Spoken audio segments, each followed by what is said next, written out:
华在宜修面前只能算是个低配版皇后。《如懿传》里的富察郎华和《甄嬛传》中的乌拉那拉宜修，明明两个人都是各自剧中的反派皇后，但观众们对他俩的态度却丝毫不同。别人看到宜修的时候，还有几个人出来说她是个悲情反派，但是大家看到郎华的时候，却有很多人对她表示不屑一顾。好一点的呢，就是无感，问就是没有过好感，所以就只是无感。可明明宜修坏事干得更多呀，毕竟那么多年的堕落么集团也不是白开的，郎华可没开过这么大规模的公司，咋就更不招人待见呢？这可真是一个迷惑问题。其实郎华和宜修一对比，她最明显的问题就是气质太 low， 身为一个皇后，身上却没有一点点皇后应该有的体面。你看《甄嬛传》前期，宜修言行举止都是一个温婉贤淑的好皇后，如果不是什么要紧的事情，她面上都会是一派从容大度的样子，以至于别人都被她这种表象蒙在鼓里，以为她是真的贤良淑德、温婉大度。虽然她在私底下暗戳戳的经营着堕落么集团，但是人家表面功夫做得好呀，起码别人第一眼看上去是舒服的。再转头看看郎华呢，明明是自己能力不行，也不够聪明，可一天天的却硬要端着那样的一副面孔。明明自己心黑的不得了，却天天在嘴边上念着阿弥陀佛。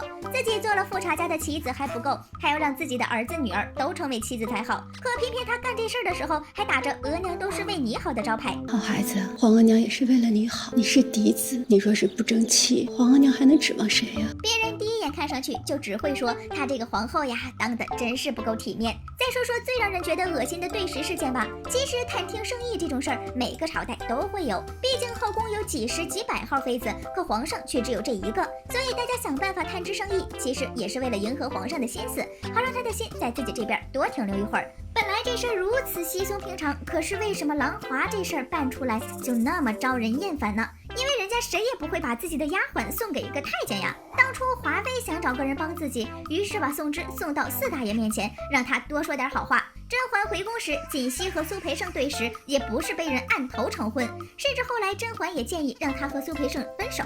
至于宜修，不好意思，人家根本都没有用过这种方法探知生意，毕竟这种办法大都属于妾室的妃子们才会用的。宜修探知生意从来都是靠脑子。这篇郎华可好，探听生意有那么多种办法，他却偏偏选择了最下流的那种。你不顾人家意愿，来了个按头成亲就算了，人家结完婚之后，你又开始担心自己会不会害了他。本宫一瞧见莲心，便有些心虚，怕是自己配错了姻缘，误了他的终身。可莲心跪在那儿哭的时候，你却转身就走，典型的耐不住寂寞还要立牌坊吗？这不是？这么一比，是不是忽然觉得郎华有点让人瞧不上眼了？和宜修相比，郎华的格局应该大开。明明大家都是皇后，可郎华却是我见过格局最小的皇后。怎么说呢？郎华总是会为了一些很小的事情着急上火，也会因为一些小人物气急败坏。就比如如懿当年差点当上福晋的事情吧，这事儿在郎华当了皇后之后还在念叨。醒醒吧孩子，你们已经在另一个关卡了，你就别老想着上个关卡那个差点把你搞死的怪了呗。虽然这事儿确实糟心，也很容易让人产生危机感，但是扎龙看着郎华和太后的面子，已经在故意冷落如懿了。郎华本人也知道他是有所顾忌，也给了自己和太后的面子，但是他心里还是觉得如懿的存在就是对自己最大的威胁。不然当初魏延婉只是说了如懿几句好话，再加上两人长得有点相像，郎华就开始不爽。其实即便是那天如懿衣服上的花有些像姚黄，你生气也该对着内务府发呀，毕竟要不是他们做出这样的衣服，如懿又怎么会穿在身上呢？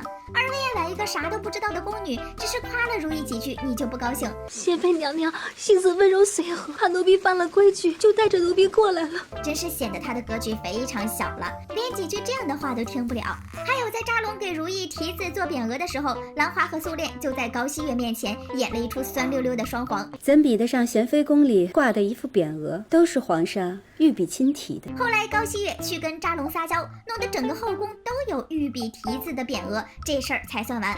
其实这事儿能有多大呢？做不过只是一个匾额而已呀。隔壁宜修不也遇到过差不多的情况吗？在甄嬛和华妃都有交房恩宠的时候，她跟别人说过自己不乐意吗？她之所以想要除掉甄嬛和华妃，是因为他俩威胁到了自己的后位。华妃是过于骄纵，从一开始呢就盯着皇后的位子；甄嬛则是晋升速度太快，宜修害怕她会成为下下一个华妃。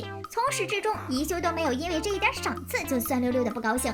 郎华在乎后位，也在乎扎龙，宜修不也是这样吗？可人家什么时候沦落到要去计较一个妃子的赏赐了？哪怕如懿是扎龙的白月光，那她也只是居于自己之下的妃而已。即便是扎龙宠爱如懿，也会顾及着郎华，他又何必去计较这些小人物和小事呢？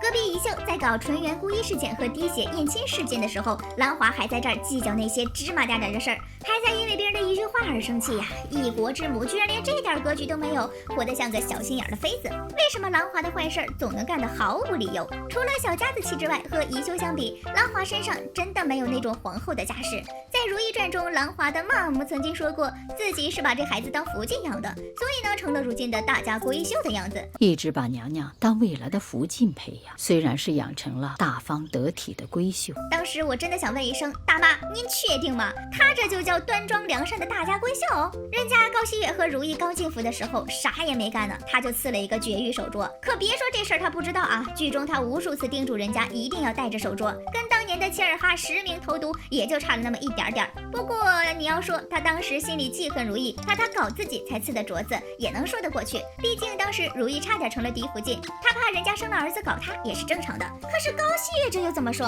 当时扎龙也没打算让他当嫡福晋呀。按理说高希月是威胁不到他的，在丝毫没有被威胁到的情况下，就啪叽丢过去一个绝育手镯。尽管后来高希月依附于他，事事以他为尊，他也从来没想过要给自己的队友解决这个绝育手镯的问题，反而还天天叮嘱高希月要多带着。这哪是大家闺秀呀？这分明就是开场即黑化的仙姬女。兰花这一出真是像极了魏嫣婉那毫无理由的黑化。虽然宜秀也在王府里干过坏事儿，而且还是针对自己的姐姐，可是人家这个就很合情合理呀。当时都说好了，等人家生下儿子就扶正，结果呢，半路杀出个纯元。这就好比你家庭条件不怎么样，但是好在人聪明，于是苦读12年，好不容易考了个好大学，出人头地就在眼前。可这个时候忽然冒出来一个有钱有势的富二代，只是单纯的因为后台硬就顶替了你，这你能不恨他？反正这要是我的话，我得手撕了他下酒才能消气儿。所以后面宜修设计纯元，还有以报复社会心理成立的做了么集团，这些都是动机充足也还很合理的事情。而且宜修变坏就是从纯元入府开始的，